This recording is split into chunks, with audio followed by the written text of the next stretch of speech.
Hi everyone, it's Merc007. Thank you for joining my board game video. This year I've been helping some indie creators in Japan, including Banana Moon Studio Sapporo. Today I'd like to introduce you to their brand new exciting game GACHIJO, 4 Ninja and the Castle of Treasures, that is getting an international release. Please enjoy! GACHIJO 4 Ninja and the Castle of Treasures is a 2 to 4 player game designed by Nedergaard Andersen, a Danish game designer, and Banana Moon Studio Sapporo. This video is based on a prototype sample sent to me by the designers. Some of the components are prototype components, and the artwork for the game box will be changed to this gorgeous design. In the ancient era of Japan, there were rumours of a legendary castle of treasures, GACHIJO. The castle's sudden appearance has sparked a race to recover sought-after treasures. You, the ninjas, have been tasked by your feudal lords to gather the mysterious treasures. There are supernatural forces in play, which may bless you with good fortune or hinder you. Each turn the castle walls will move mysteriously. If you can manipulate them at the right time, you may be able to summon ancient Japanese spectres to help you seek out other ninjas. The game ends as soon as one player has returned to their base with the required treasures. The player who has the most points is the winner. To set up the game, choose a mission. The missions change the level of difficulty and playtime. Mission 1 is the easiest and is a good way to start for first-time gamers. Choose a castle stage together. This is the layout of the mysterious castle grounds. Each castle stage has details on the back that explain more about that environment. For example, we are using Castle Stage B.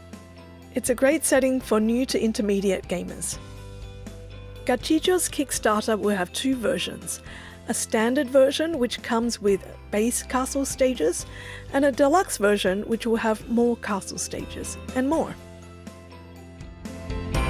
The board is set up as follows. Place the castle stage on the game board. Place the red and blue walls so they intersect. Then finally lay over the layer which contains the location of treasures, tools and weapons. Place the crystals, summoning and shinobi tokens, and the Kairu tokens face down. Place the weapons and the tools in separate drawer bags.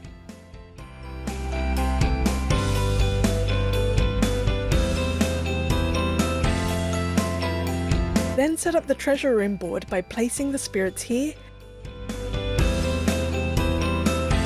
and the same type of treasures like this.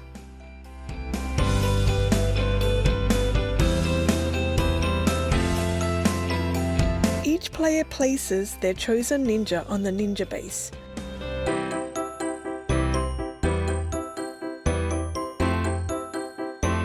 And takes their ninja markers, flag, the player board of the same colour.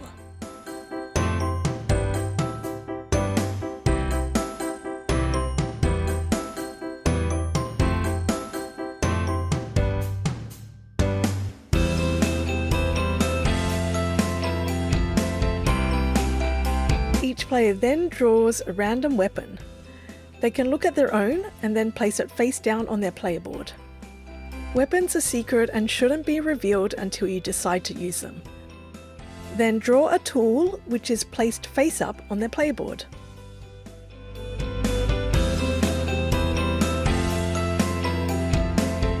And play usually begins with the green player and play goes clockwise. On a player's turn, there are only 3 movement actions that they can take, so turn goes quickly. Movement actions are one of the following. You have to choose to do each of these at least once. Either move your ninja to any unblocked space, or slide the castle walls 1 space. For example, on your turn, you can choose to move your ninja, slide the walls, and then move your ninja again. or any combination like that.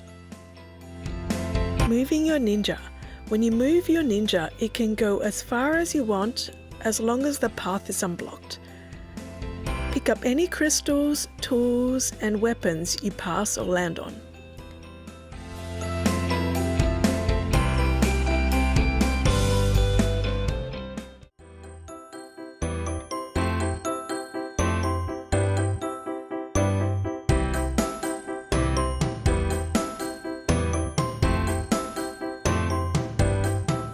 Stop at treasure spaces and pick up that treasure.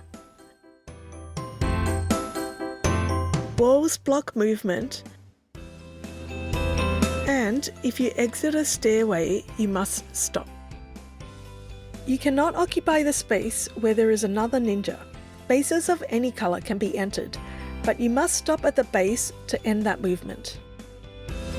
For example, if you end your movement on a player's base, it can prevent them from returning to it. To get to the rooftop, you need to spend a ladder, otherwise called hashigo, by placing it back into the tool bag. Place the ladder token on your ninja character, and you can continue the same movement as far as you like on the roof. As soon as you leave the roof, you cannot move there again unless you have another ladder. To travel in water, you must spend a bamboo, otherwise called take, by placing it in the tool bag. Place the bamboo marker on your ninja character, and it can enter the water and continue its movement. While you are in the water, you can swim and pass over the low walls freely, but high walls cannot be passed. As soon as you leave the water, you cannot enter again unless you have another bamboo. Going over walls, you will usually need to use a grappling hook, otherwise called a nawa. Spend the nawa by placing it back in the tool bag, and you can pass over one wall. While talking about movement, I will explain the other tools. The disguise, otherwise known as nuno. The nuno is a ninja trick. It can only be used on the ground floor. Spend the nuno token and place it back in the tool bag. Then place the nuno on your ninja. This must be done on your turn. You are now disguised and blend into the wall.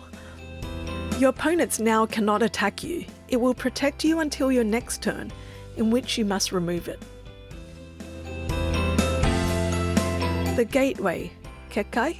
The kekai protects you from spectres. Spend the token and place the kekai on your ninja. It will protect you until your next turn, in which you must remove it.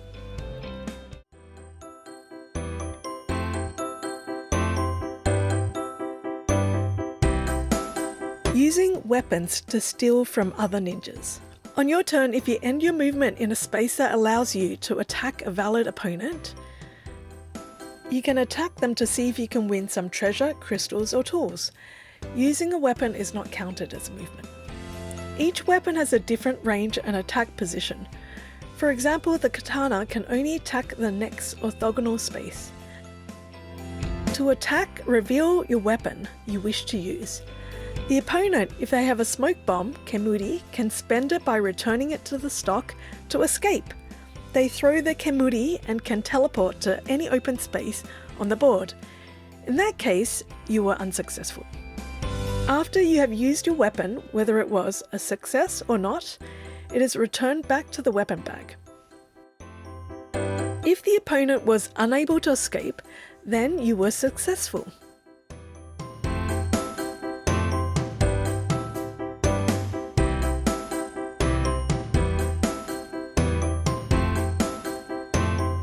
You can then ask them for one of their treasures, crystals, or tools.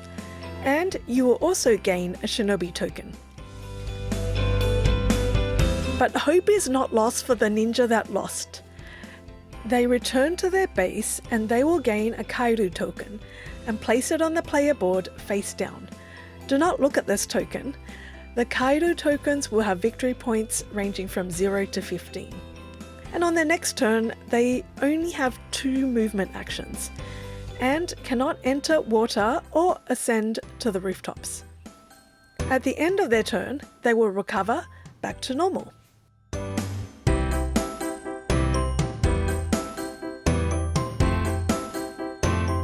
The castle is filled with hidden staircases and supernatural powers.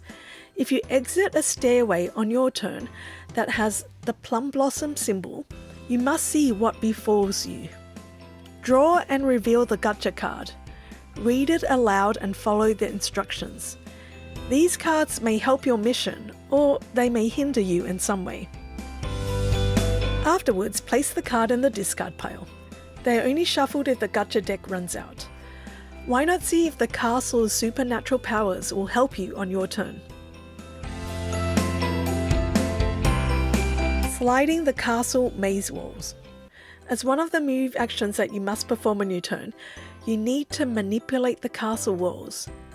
Slide either the red or blue walls, one space only. Your ninja character won't move during the slide, but it will either open up new pathways for you or make it a little bit more complex. Summoning spirits to help you steal from other ninjas. There is a summoning space, which is this space on the board. If you are able to move the castle walls so the red and blue yin-yang symbols match up at the end of your 3 movement actions, you may spend 1 crystal to summon a guardian of treasures. Your ninja can be anywhere in the castle grounds to perform the summon. Draw a guardian of treasures card and reveal it. The card shows you how many movement actions it has, as well as where it can move and can't move. Place that guardian on the summoning space. Now you have control of the guardian. You can now move the guardian using the same movement rules to try to capture 1 or more ninja opponents. Only ninjas that have treasure tokens can be captured. Some guardians may move onto the ninja space, some have range. For example, this guardian with the scary long neck can capture a ninja in an adjacent space, even over a low wall. Once a ninja is captured, they move to the treasure den. That ninja must return 1 treasure of your choosing back to the den.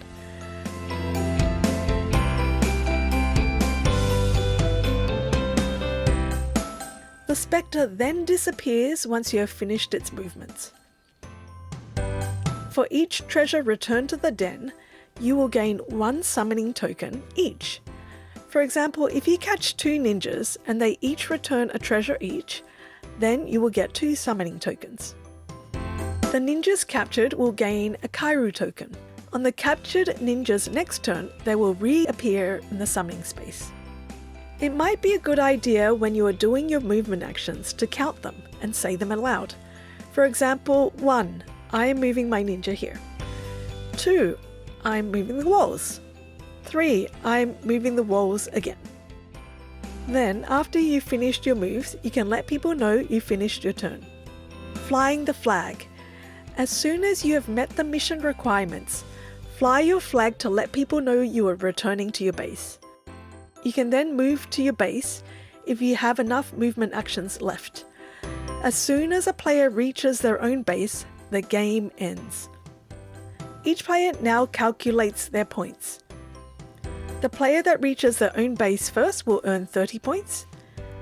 Treasures collected are 20 points each. Crystals collected are 5 points each. Summoning or shinobi tokens collected are 10 points each. Weapons and tools are 2 points each. And flip over your Kairu tokens to reveal the points listed on them. Whoever has the highest total is the winner. This is such a uniquely fun game. Although my pictures don't really do the game any justice, the game really shines during the play. It's visually appealing. Also, the elements of the ninja abilities and environment and the play is very thematic.